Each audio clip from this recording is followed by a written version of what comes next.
Pascale, how do you find common ground when you're trying to put corporate together with business, with government, with civil society, and you maybe have multiple players? How do you find that common ground to start off a partnership? I think for starters, we are working with the same people.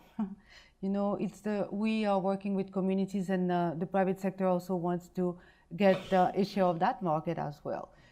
I see tremendous I see tremendous opportunities in that sense for the private sector in all of the things that we're doing, as I was saying before, all the infrastructure work that needs to go in the communities where we're working. This is a great market for private sector. So let me stop you there. So do you start at the community level and identify a problem and an opportunity that is of interest to that community, and then find the partners who might work on it? Always start at community level. We always start at community level. That's where our work is based on. It's community based. It's based on the needs of the people and answering to these needs. So we always start at community level.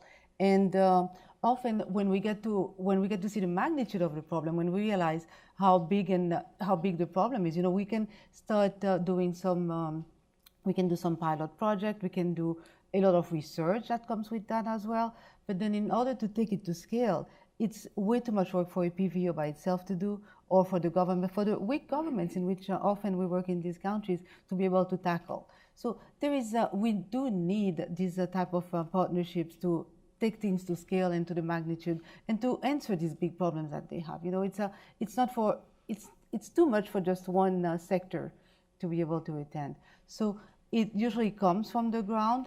But as we design our programs, we already have usually partners in mind, people that we want to bring to the table, and we feel that their inputs, their contribution will be very valuable for the program implementation and for the results that we are seeking. So there's a very big involvement from the ground, from people that we want, from the participants in the program, but always from the beginning also involving the sectors that we've identified. Companies or other private sector players that we feel could have a say in the issue and also in the resolution of that issue. It's really getting the different stakeholders at the table and getting onto, enriching our common grounds.